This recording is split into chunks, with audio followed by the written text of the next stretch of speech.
My name is Michael Ranger and I'm currently the Secretary of the Offshore Model Racing Association. OMRA stands for the Offshore Model Racing Association. So it's been running for, now just over 50 years. This is our 50th year of being established as a proper association. On average, we try to hold an event sort of once a month, starting around about April and ending up during October. I've always had an interest. I used to race what was then called multi-racing, so you had different classes. I then did actually often enter 3 boats, but that was sort of about 50, getting on for 50 years ago.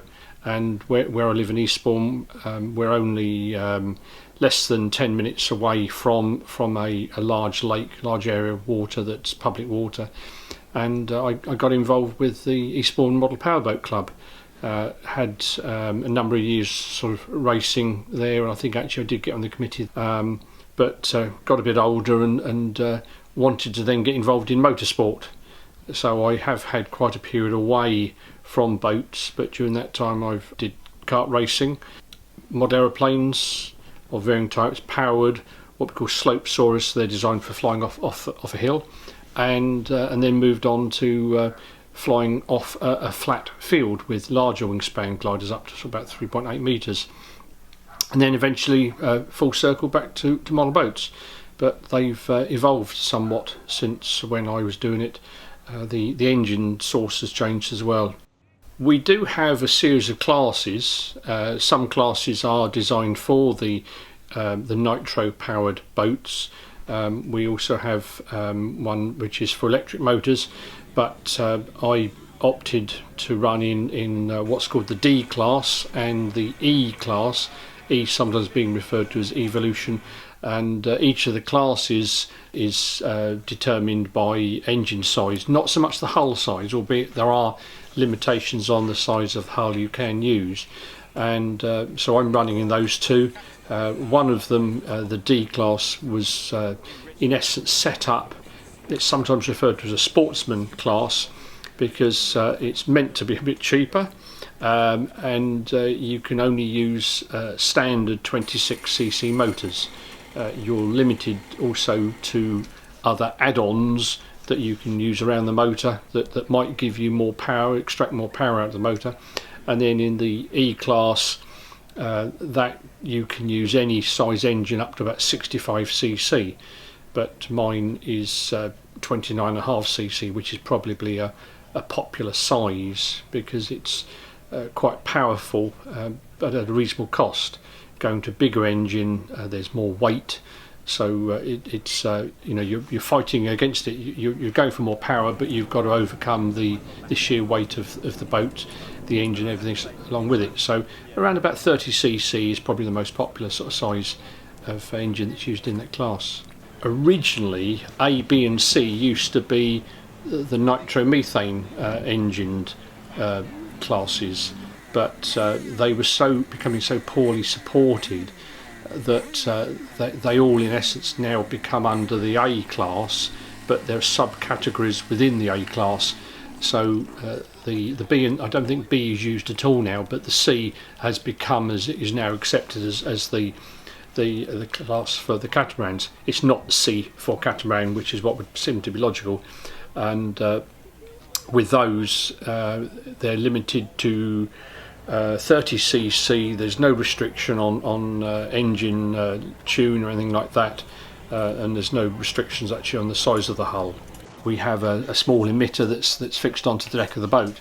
Now the gantry arrangement, which acts as our start-finish gate that we have to go under, that has a series of receivers that are mounted on that, so it doesn't matter where you pass under the bridge, that will pick up the signal that's emitted by your boat. That's then transmitted by a wireless link back to in essence the receiver on the pontoon in this case, which then sort of works it all out and comes up displaying on a monitor who's in what position and lap times.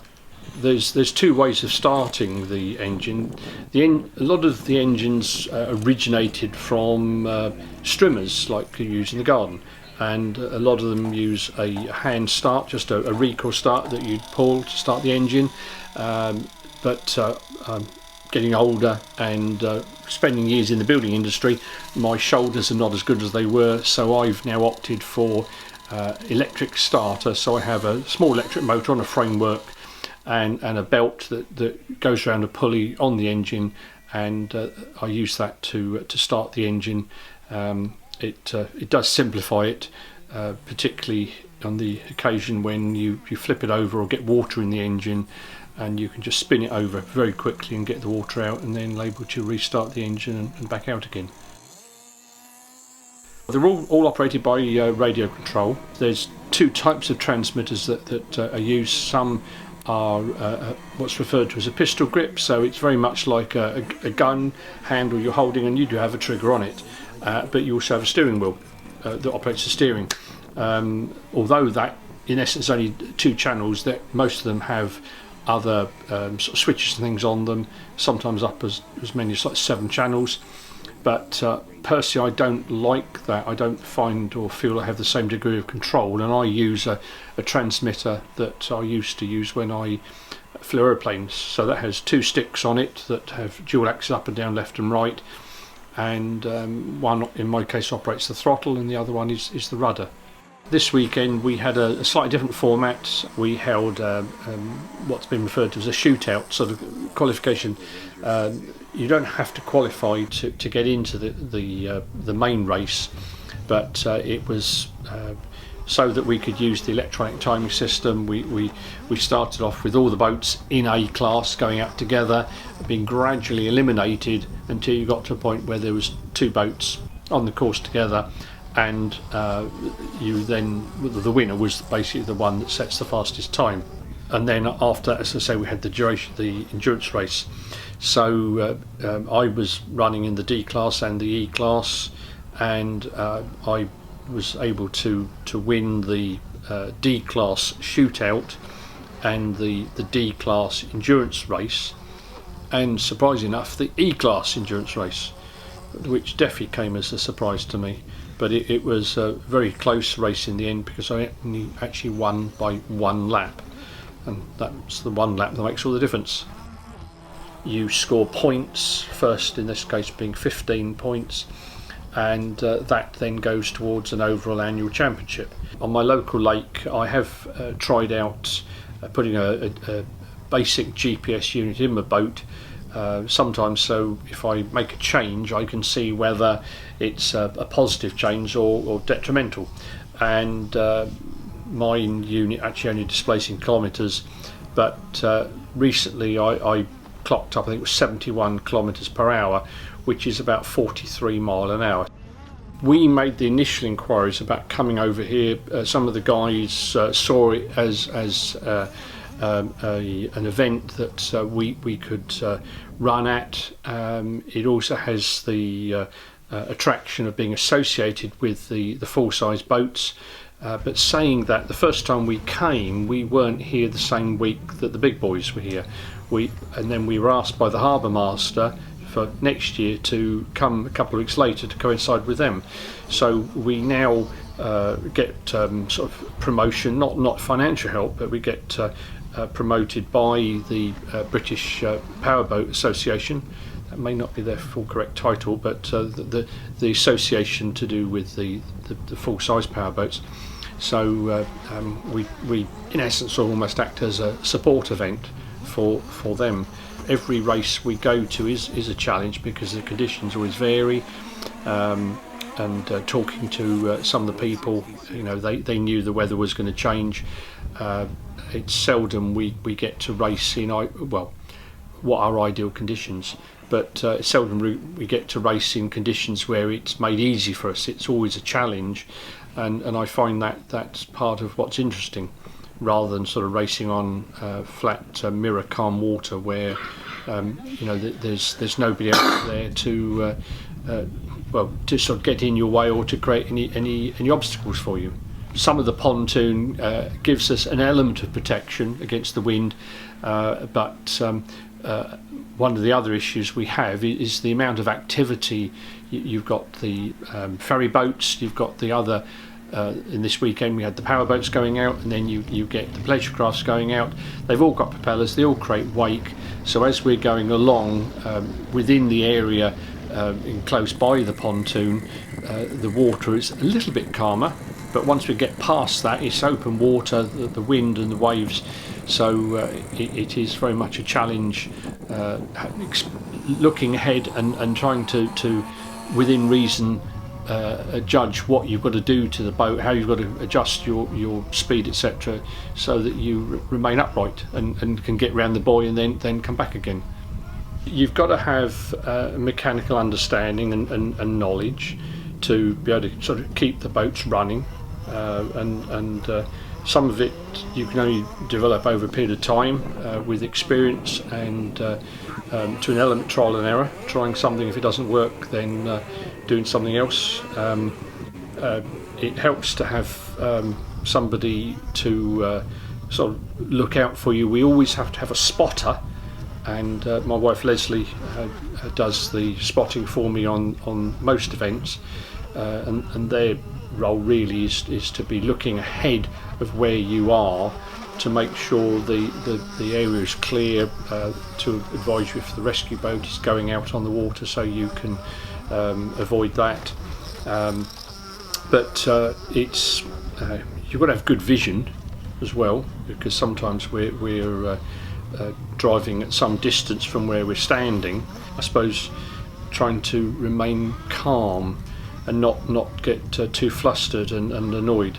Yes, there are times I do throw my toys out the pram, and I'm sure that will continue to happen. But you know, when you're sort of in the lead, for instance, and then you flip it over, something happens, and you see all your other competitors, getting laps in and getting closer to your score, and then you realise you're no longer in the lead, something like that. So the running costs, unless you have any major damage, something break or whatever, the running costs are relatively minimal. Gallon of petrol with oil probably is maybe about £8 a gallon, and the engines don't use a great deal of fuel either. So general maintenance between races, sort of lubricating the prop shaft is important. Checking things over, make sure nothing's broken or loose that might need tightening up, that could be an issue, but that more or less covers that. The cost of a boat, probably have to say it depends really whether you're buying it all brand new or not. The D class I mentioned, that is often referred to as a sportsman class, where you can only use a standard 26cc engine. It was also aimed at people who could sort of go maybe to a model shop and buy a boat off the shelf, and they invariably come with a 26cc motor. They might have to make slight changes maybe to the exhaust to bring the noise down to a sufficient level, but I will often say to people when they ask that question, well, if everything was brand new, you've probably got to be looking towards £1,000, but probably the D class would be under that. But to get a competitive E-class boat, you might be looking at a little bit more than that, depending on sort of what type of engine you went for. Sometimes things will break during an event. Depending on the weather conditions and the water, there's a lot of vibration. The engine is mounted on rubber mounts. They will sometimes fail. You do get some sort of degree of sort of fatigue on the metal. Recently I had to replace a tuned exhaust on the boat where a piece had actually literally broken off, couldn't be repaired, you couldn't sort of glue it back together, anything like that. So that was a new exhaust of £65. Propellers can get damaged by hitting things in the water. The buoys, for instance, they're hard enough, and then if you're unfortunate enough to hit another boat, something like that, that can damage the propeller.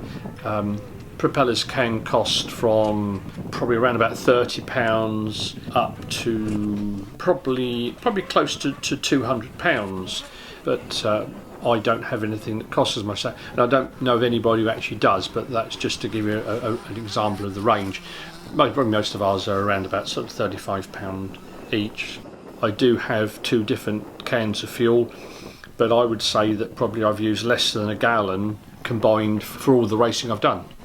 After we've finished running for the day, I have electric powered pumped water to flush through the engine, which is always sort of clean water, but where we were when we race on the sea, because it's always salt water.